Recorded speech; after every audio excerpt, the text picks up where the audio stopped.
একটা ছেলেকে বলতে বলেন এখানে আইসা দাঁড়াই, আব্বা তোমরা একটা ছেলে আইসা বলো যে ব্রাজিল আর্জেন্টিনার খেলোয়াড়ের সাথে আমাদের ধর্মীয় সম্পর্ক কি? যদি ধর্মীয় কোনো সম্পর্ক না থাকে তো আমাদের রাষ্ট্রীয় সম্পর্ক কি? বাংলাদেশের অর্থনীতি, সামাজিক, বাংলাদেশের উন্নতি, প্রগতি, আধুনিকতার জন্য শুধু মাতৃভূমির মায়াও যদি থাকে, একটা নাফরমান বল বেটা এখানে দাঁড়ায়া আর্জেন্টিনার ব্রাজিলের খেলোয়াড়ের সাথে আমাদের বাংলাদেশের উন্নতির কি সম্পর্ক বল? ইসলাম তো আছে নাই, রাষ্ট্রের বলেন, রাষ্ট্রের বলতে বলেন এ দেশের উন্নয়নে কথা বলেন না, আমাদের সাথে ওদের কি কি লেনদেন বলেন আঙ্কেল, বলো না আব্বা। হ্যাঁ, একটা কথার বুঝায় কও যে একটা যুক্তি তো থাকবে। হুজুর, এই ফুটবল বিশ্বকাপে যদি আমরা ব্রাজিল এবং আর্জেন্টিনার পক্ষে ব্যাপক লাফাইতে পারি, বিনিময়ে ওই দেশের লোকেরা যদি আমাদের প্রতি সন্তুষ্ট হয়, তাহলে আমাদের দেশের রেমিটেন্স বেড়ে যাবে, আমাদের দেশের তেল বেড়ে যাবে, আমাদের দেশের উন্নতি বেড়ে যাবে। একটা কিছু তো হবে, সেটা কি বলো না আব্বা, বলো। কাতার বিশ্বকাপে প্রধান আলোচ্য বিষয় ছিল, আমরা স্পষ্ট পত্রিকা দেখছি, এখনো পিছনে সার্চ দিলে পাওয়া যাবে, কাতার বিশ্বকাপে প্রধান আলোচ্য বিষয় ছিল মদের বোতল। কাতার সরকার আইন করছিল স্টেডিয়ামের ভিতরে মদের বোতল সরাসরি খাওয়া যাবে না। এটা নিয়ে সারা বিশ্ব, ইউরোপ তখন বিতর্ক করছিল যে না, এটা স্বাধীনতা হস্তক্ষেপ, যেখানে অবাধে মদের বোতল। ব্রাজিল বিশ্বকাপের সময় সরকারি ওরা হিসাব দিছিল ওই দেশে যে যে পরিমাণ আয় হবে, রাষ্ট্রের আয়, এই আয়ের যে খাতগুলো দিছিল আমি নিজ চোখে দেখছি। সেই খাতের একটি খাত হলো যে পরিমাণ হোটেলে নারী ভাড়া দেওয়া হবে, যে পরিমাণ বেশ্যাবৃত্তি হবে, দেহ বিক্রি হবে, ওইখান থেকে রাষ্ট্র বিশাল বড় টাকা আয় হবে, ওইটা একটা বড় খাত। আমি এই চোখে, আমি দেশে থাকি, আমরা সাদের দেশে থাকি না। আমি জেনারেল লাইনে পড়ালেখা করা ছেলে, আমি কুমিল্লা ভিক্টোরিয়া কলেজ থেকে মাস্টার্স পাস করছি, সরকারি কওমি 2 লাইনে মাদ্রাসা থেকে পড়ালেখা শেষ করছি, আলহামদুলিল্লাহ। এজন্য বলছি দোস্ত, পৃথিবীর খোঁজ খবর আমরাও রাখি, ইউরোপের প্রতিটা পদক্ষেপ আমরাও খবর রাখি। বলো না আব্বা, তোমরা ইনসাফের সাথে বলো, একটা ছেলে, এই একটি ফুটবল বিশ্বকাপকে কেন্দ্র করে কি পরিমাণ জুয়ার খেলা হবে? এক এক খেলোয়াড়ের নামে, দলের নামে কত কোটি কোটি ডলার জুয়া হবে, বলেন বলেন। খেলা হলো ফুটবল, কিন্তু 3 দেশে 3টা উদ্বোধনী অনুষ্ঠান হবে, 3 দেশের সম্মিলিত আয়োজনে 3টা উদ্বোধনী অনুষ্ঠানের মধ্যে অসংখ্য নর্তকী নাচবে। তো নারীর নাচের সাথে ফুটবলের কি সম্পর্ক? বলো না ভাই, ইনসাফ করো আব্বা, নর্তকীর নাচের সাথে ফুটবলের কি সম্পর্ক বলেন? এমন দুনিয়াতে বেশি দিন থাকতাম না, এই জন্য চিন্তা করছি কইয়ে যাই না, বুঝেন না? কে এর ষড়যন্ত্র করবো, কে হুমকি দিব, কে ধমকি দিব, যে যেটাই করবো কোনো অসুবিধা নাই। গুলি করুক আর গুম করুক, খুন করুক আর জখম করুক, যে যেখান থেকেই মেরে ফেলুক, শেষ পর্যন্ত আল্লাহর কাছে ফেরত পাঠাবে, ফেরত পাঠাবে না। আর ওই মালিক জুলুম করবে না, তিনি ইনসাফ করবে। তিনি তো দেখছেন, তার জন্য বলছি কিনা, তার জন্য বলেছি কিনা। দুনিয়া খুব কেয়ারফুল থাকলেও মরে যায় একেবারে খুব। আমি আমার পরিচিত একজন করোনার সময় 4 তলা একদিনের জন্য নামে নাই, ওনার পরিবার বলছে উনি মারা গেছে, আর হচ্ছে শুধু হুজুর একদিন বিকাশে, আরে মোবাইলে কোনোভাবে টাকা নাই, কেউ ফোনটা ধরতেছে না, শুধু নিচে বিল্ডিং এর ওনার নিচতলার সামনেই দোকান, নাইমার দোকানের শুধু কইছে টাকা দিত, সাথে সাথে উঠতে গেছে। এই সময়ে করোনা ধরে লাগছে, উনি মরে গেছে। সর্বোচ্চ সতর্ক অবস্থায় উনি মারা গেছে, অসতর্ক অবস্থায় কোটি কোটি মানুষ মরে নাই। বুঝেন নাই কথাটা? তাহলে মূলত সতর্কতা, অসতর্কতা, সতর্ক থাকতে নিষেধ করি না, কিন্তু মূল কথা হলো 3 বেলা নিয়মিত খানা যে খায় তারও মৃত্যু হয়, অভুক্ত যে থাকে তারও মৃত্যু হয়, মৃত্যু কারোই থামে না। আমার ভাই বন্ধু, অতএব আলহামদুলিল্লাহ অনেক মেহনত আমার প্রিয় মাকসুদ ভাই লাকসামের, যে আমারে দাওয়াতটা দিছে, অনেকবার পেরেশানি করছে। এই মানুষটা দিন রাত নিজের এলাকায় কোথায় কোনখানে একটা মাহফিল, একটা আলেম ওলামা আনা যায়, ওনার সারাদিন এই ফিকির, সারাদিন আমার কতভাবে যে বুঝাই আনছে যে হুজুর অনেক ভালোবাসা নিয়া এলাকার সর্বস্তরের জনগণ মিলে, নওজোয়ান ছেলেরা, বয়স্ক বাবা চাচারা সবাই আন্তরিকতা নিয়ে এই মাহফিলটা সাজাইছে। খতিব সাহেব, ইমাম সাহেব উনিও বললেন মাশাআল্লাহ, আমি আপনাদের সবাইকে মোবারকবাদ জানাই, আপনাদের সকলের ভালোবাসা আন্তরিকতা।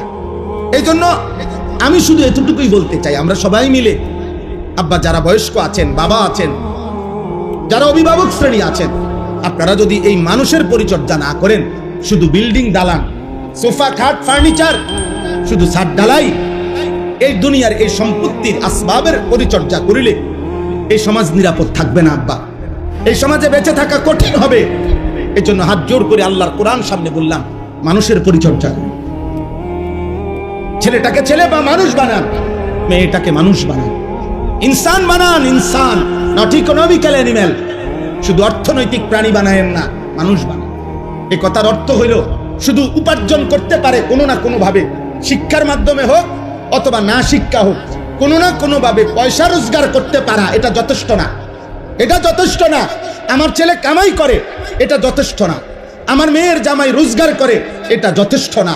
বরং ঈমান, ইসলাম, সিজদা, আখলাক, চরিত্র, হালাল হারাম, পাক নাফাক, পবিত্রতা অপবিত্রতা, 5 ওয়াক্ত নামাজ, বন্দিগি, এইটার নাম হচ্ছে মানুষ। এইটার নাম কি বলেন না? আখলাকের নাম মানুষ, গোলামির নাম মানুষ, আল্লাহর বন্দিগির নাম মানুষ। আর নাই তো শুধু উপার্জন করে, সে ইকোনমিক্যাল অ্যানিম্যাল, অর্থনৈতিক প্রাণী। সে শুধু উপার্জনকারী প্রাণী, যে শুধু রোজগার করে, উপার্জন করে কোনো না কোনো ভাবে, হয় পড়ালেখা করে নয়তো পড়ালেখা ছাড়া। কিন্তু মানুষ হওয়া ভিন্ন জিনিস, মানুষ হওয়া ভিন্ন জিনিস। কোরআনুল কারীম এই জন্য আল্লাহ তাআলা বলছেন পরিষ্কার, আপনি রাগ করলেও বলতে হবে, সুখ করলেও বলতে হবে। আল্লাহর কোরআনে আল্লাহ বলছে, যেই দিল আল্লাহকে নিয়ে ভাবে না, যেই কান আল্লাহর কথা শুনে না, যেই চোখ আল্লাহর আয়াত দেখে না, খোদার কসম আল্লাহ বলছে উলাইকা কাল আনআম, ওই মানুষগুলো জানোয়ার, জানোয়ার, জানোয়ার। আল্লাহ বলছে আপনার প্রতিবাদ করার ইচ্ছা থাকলে কোরআনের সাথে কইরেন, আমার কোনো আপত্তি। আপনার হিম্মত থাকলে আল্লাহর সাথে কথা বললেন। কিন্তু আল্লাহ পরিষ্কার বলছে, দিল যার আল্লাহকে নিয়ে ভাবে না, কান যার আল্লাহর কথা শুনে না, চোখ যার আল্লাহর আয়াত দেখে না, ও জানোয়ার। আল্লাহ বলছে ওয়াত্তাবা হাওয়াহু ফামাসালুহু কামাসালিল কালব। আল্লাহ বলছে মনের ইচ্ছে মতো যে চলে, মনের ইচ্ছে মতো যে চলে, খোদার কসম কোরআনের আয়াত, আল্লাহ বলছে তার জীবন কুত্তার জীবন।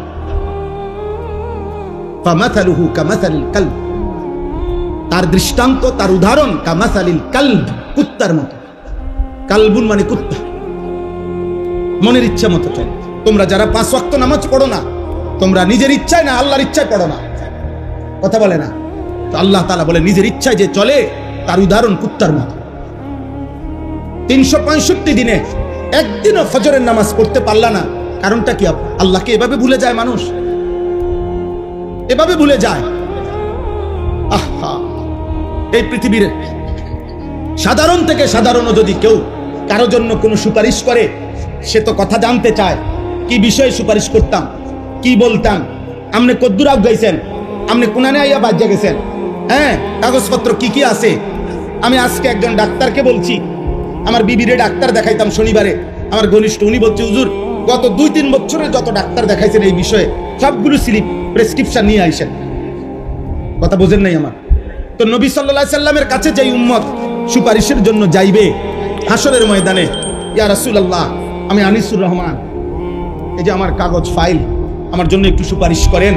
তো নবী সাল্লাল্লাহু আলাইহি সাল্লাম তাকায় দেখবে 365 দিন খোদার 1 বছরে একদিনও ফজরের নামাজ পড়ে নাই, 40 বছর টানা সুদ খাইছে, 40 বছর টানা বিড়ি সিগারেট খাইছে, 40 বছর টানা কথায় কথায় গালিগালাজ করছে, প্রতিদিন রঙিন টেলিভিশনে নর্তকীর ছবি দেখছে।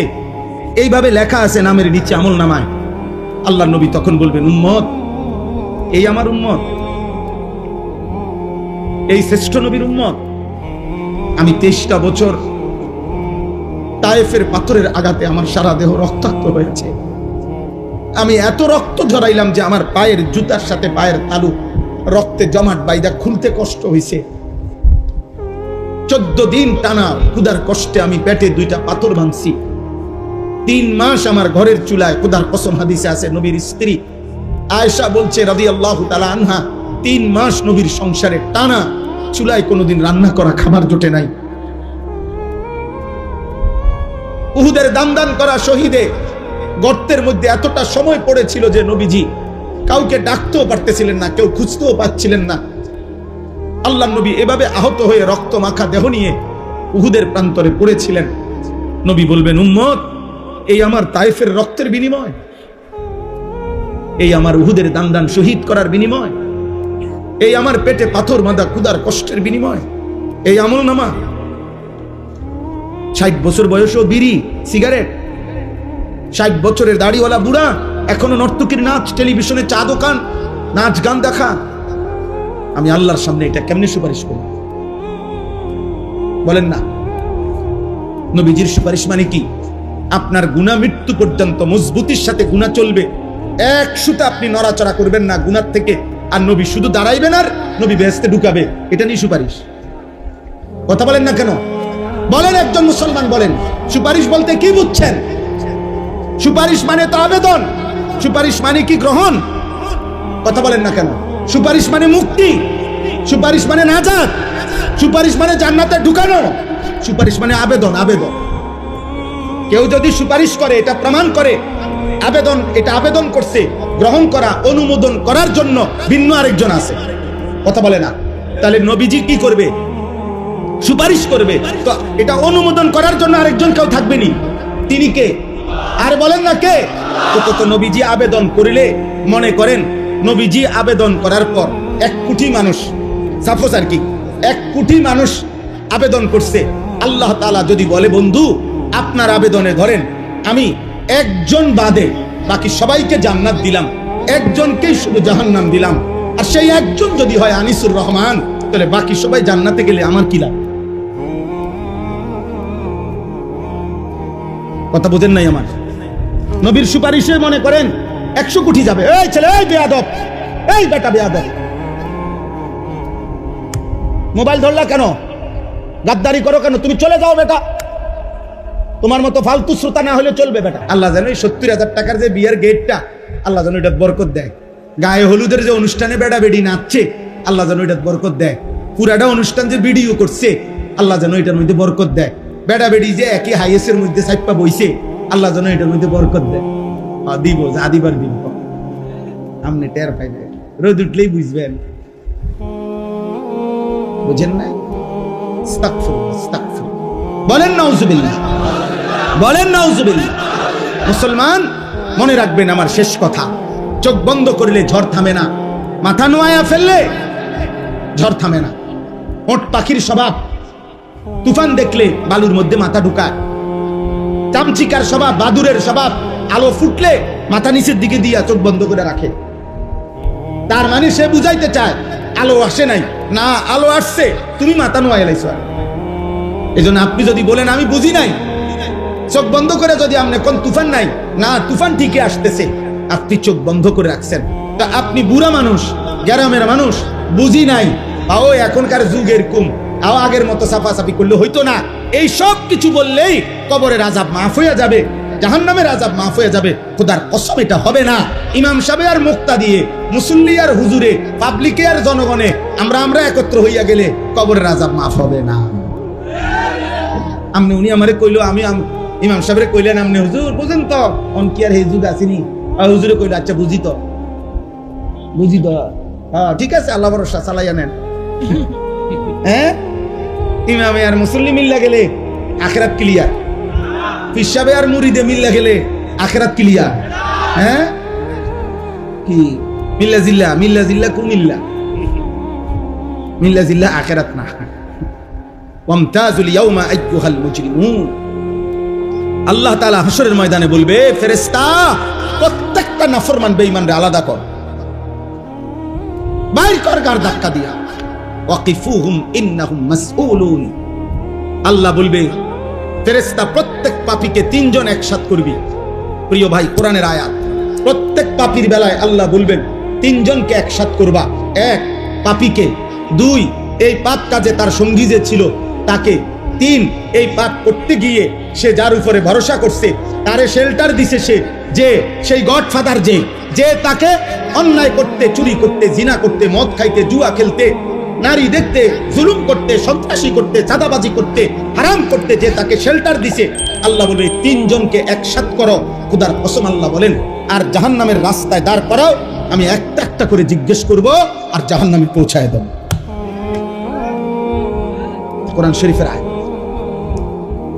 উহশুরুল লাযীনা যালামু ওয়া আযওয়াজাহুম ওয়া মা কানু ইয়াবুদুনা মিন দুনিল্লাহ ফাহদুহুম ইলা সিরাতিল জাহিম ওয়াকিফুহুম ইন্নাহুম মাসউলুন মা লাকুম লা তানাসারুন বাল হুমুল ইয়াওমা মুস্তাসলিমুন। আল্লাহ তখন ওই তিনজনকে, পাপীর সঙ্গী, পাপ কাজ সে যার উপরে ভরসা করে করছে, এই তিনজনকে একসাথ করে আল্লাহ বলবেন, কি হলো, একজন আরেকজনকে সাহায্য করছো না কেন? একজন আরেকজনকে এখন কিছু বলছো না কেন? সহযোগিতা করছো না? আল্লাহ আমাকে মাফ করে দেন, আল্লাহ আমাদের সবাইকে মাফ করে দেন। প্রিয় ভাই জওয়ান, মুসলমানের নওজওয়ান আব্বা, আগামীর পৃথিবী তোমাদের। তোমরা যাদের বয়স 14 বছর, 16 বছর, 18 বছর, 20 বছর, আমার আব্বা, তোমরা এত কম বয়সে এমন সুন্দর হায়াত নষ্ট করো। এত নারী দেখো না আব্বা, এত নারী দেখো না, এত অশ্লীল ছবি মোবাইলে দেখো না, মদের আড্ডা, জুয়ার আড্ডায় যাইও না, জিনা আর ব্যভিচার, নারীর আড্ডায়, হারাম কোনো মেয়ের সাথে প্রেম ভালোবাসা, হারাম কোনো সম্পর্ক, পার্ক, রেস্তোরাঁ, বিনোদন, রাতভর গল্প, মোবাইলে আলাপ, বাস্তবতার হারাম প্রেম, সবটাই জিনা। খুদার কসম, হাতেরও জিনা, পায়েরও জিনা, চোখেরও জিনা, লজ্জাস্থানেরও জিনা, সবটাই নবীজি বলছে জিনা। লজ্জাস্থান দিয়ে যে অপকর্ম করে সেটাও জিনা, হাত দিয়ে যে হারাম নারী ছুঁয়ে দেয় এটাও জিনা, চোখ দিয়ে যে হারাম নারী দেখে, মানে যাকে দেখার অনুমতি নাই, এটা চোখের জিনা, কানের জিনা, হাতের জিনা, পায়ের জিনা। নবীজি বলছে, বিশুদ্ধ হাদিস, বুখারী মুসলিমের হাদিস। সাথে সাথে মদ, নেশা। আল্লাহ নবী সাল্লাল্লাহু আলাইহি ওয়াসাল্লামের একটা হাদিস শুনেন, ছেলের আব্বা একজন হলো যদি ভাবো তাহলে শুনো। খুদার কসম, নবীজি বলছেন,